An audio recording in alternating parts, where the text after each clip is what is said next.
Hey everyone, and welcome to today's Explainer. We're diving right into a critical security briefing.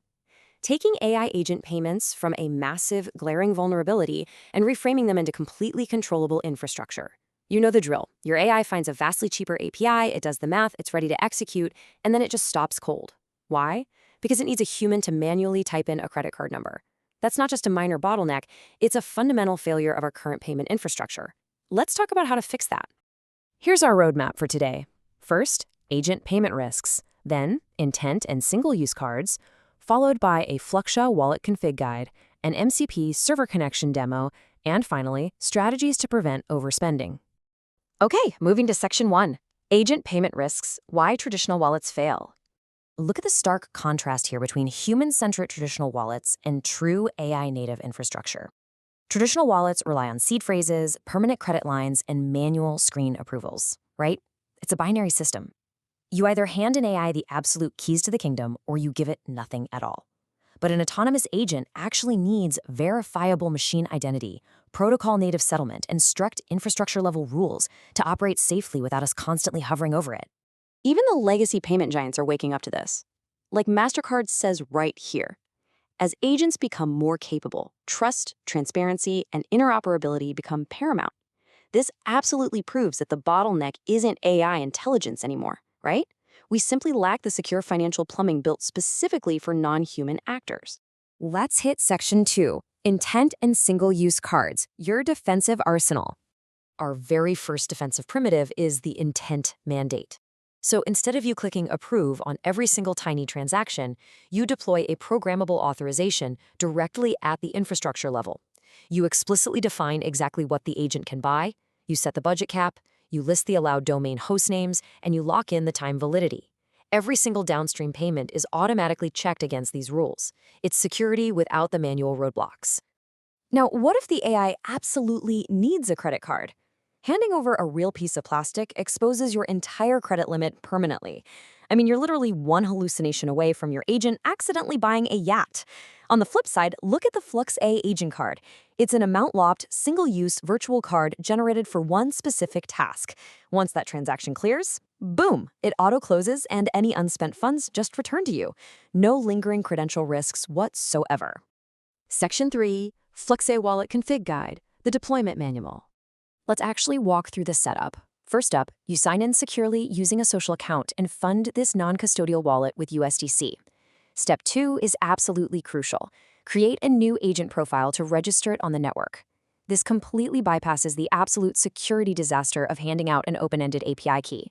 You maintain total control over the underlying assets. Once registered, your AI gets an agent ID. Think of this as a highly isolated, programmable corporate badge specifically tailored for your agent. It's a machine-readable credential that provides an immutable audit log of every single action it takes. And honestly, the best part, if you spot even a hint of an anomaly, you can yank its access with one click right from your dashboard. No messing with system code required. So, how does the actual payment go down? Well, when the agent hits a paywall, it drafts an intent mandate. You review the requested budget, the allow list, and the timeframe via a simple URL, and you sign it just once. From that moment on, the agent operates entirely autonomously, but strictly within those pre-approved parameters. You get the efficiency, and the risk is entirely locked down. Section 4, MCP Server Connection Demo, Connecting Your Agent. FluxA offers a few different ways to connect, but utilizing the Model Context Protocol, or MCP, is just incredibly powerful. It lets you expose wallet tools directly to frameworks like Claude Code. You're basically weaving secure payments natively into the agent's actual thinking and execution loops.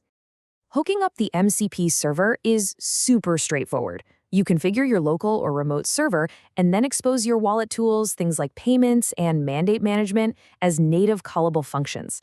Almost instantly, your agent has the power to trigger transactions and manage those single-use cards right from its existing framework. You've essentially installed a perfectly compliant, built-in financial brain. Moving to Section 5, Strategies to Prevent Overspending, Real-Time Defenses.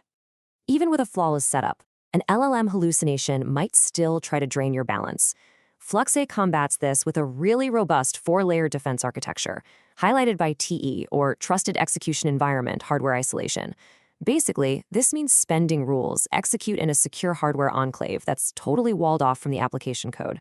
So no matter how wild the hallucination or prompt injection gets, the AI literally cannot bypass its constraints. Combine that with self-custody and real-time monitoring, and you've got an ironclad setup. But before you let your agent loose with real funds, you need to run these 3 practical checks. First, set your initial budget limit way lower than you actually think you need. Second, always, and I mean always, run a fire drill to test that your one-click revocation works instantly before you handle real volume. And third, keep a close eye on the real-time logs to ensure the agent's actual behavior matches your original intent.